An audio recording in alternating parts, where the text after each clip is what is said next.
ऊपर वाले ने हम सबको एक अनोखी पहचान दी है इस जीवन में कुछ अनोखा करने के लिए। हर कोई आशा करता है कि उसका जीवन सफल हो और वो उन ऊंचाइयों को छुए जिसकी वो कल्पना करता है। और मैं कुछ अलग नहीं हूं। मेरा सपना था कि मैं एक अभिनेता बनूं। हम सपनों की दुनिया में जीते हैं, लेकिन मेरा मानना है कि अपने सपनों को सच करने का सबसे अच्छा तरीका है कि आप जाग जाओ। कहते हैं dreams are just a reflection of your desires. मतलब सपने आपकी इच्छाओं का एक अक्स है, लेकिन आंख खुलते ही आपके सामने वो शक्ति आ जाती है कि आप अपनी इच्छाओं को पूरा कर सके। और ये शक्ति ऊपर वाले ने सबको बराबर दी है।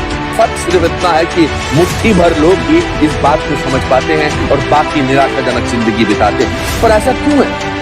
क्योंकि लोगों का लाइफ में नजरिया बहुत निराशावादी यानी पेसिमिस्टिक हो गया है।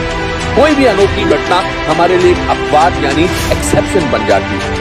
हम सोचने लगते हैं कि ऐसा कुछ हमारे साथ नहीं हो सकता, और फिर किस्मत पर मटकी फोड़ना तो हमारी खानदानी आदत। एक छोटे कद का आदमी कभी बास्केटबॉल प्लेयर नहीं बन सकता, शरीर से भारी आदमी डांसर नहीं बन सकता, और एक आम दिखने वाला आदमी कभी अभिनेता नहीं बन सकता। ये है हमारी लाइफ के प्री कंसीव्ड नोशंस। धीरे धीरे हमें अच्छाइयां दिखने बंद हो जाती हैं। हम हर चीज में बुराई ढूंढते हैं।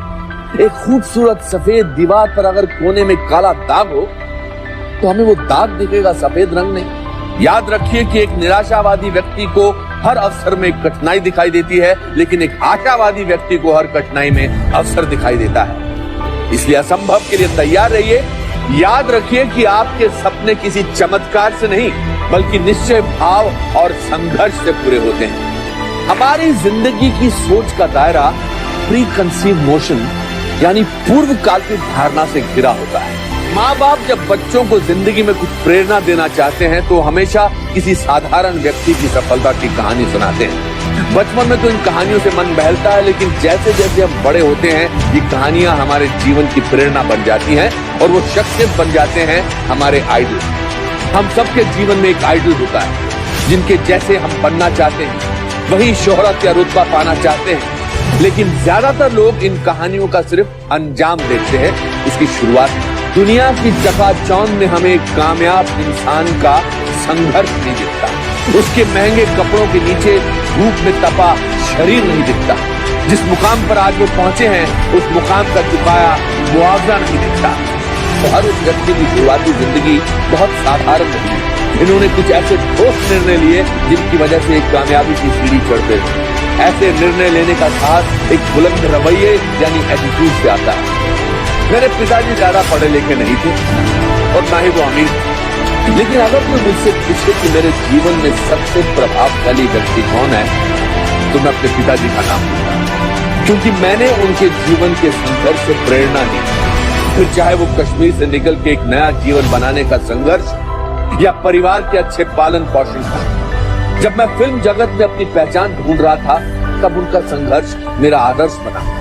अपने संघर्ष की तकलीफ को जब मैं अपने पिताजी के संघर्ष से तोलता हूँ तो मुझे अपनी परेशानी बहुत हल्की लगती है। जीवन में हार ही इंसान की सबसे बड़ी सीख है, क्योंकि हार के बाद ही आप जीतने का मतलब समझते हैं। इस बात से मुझे great scientist Thomas Alva Edison का एक वाक्य याद आता है। जब वो बार बार इलेक्ट्रिक बल्ब बनाने में नाकाम हो रहे थे तो उनसे किसी ने कहा, क्या आप अपनी नाकामयाबी से शर्मिंदा नहीं?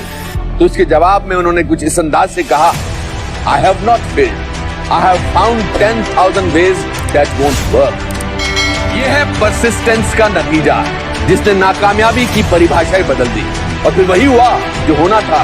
एडिसन साहब ने दुनिया का पहला इलेक्ट्रिक बल्ब बनाया और अंधेरे को हमेशा के लिए खत्म कर दिया।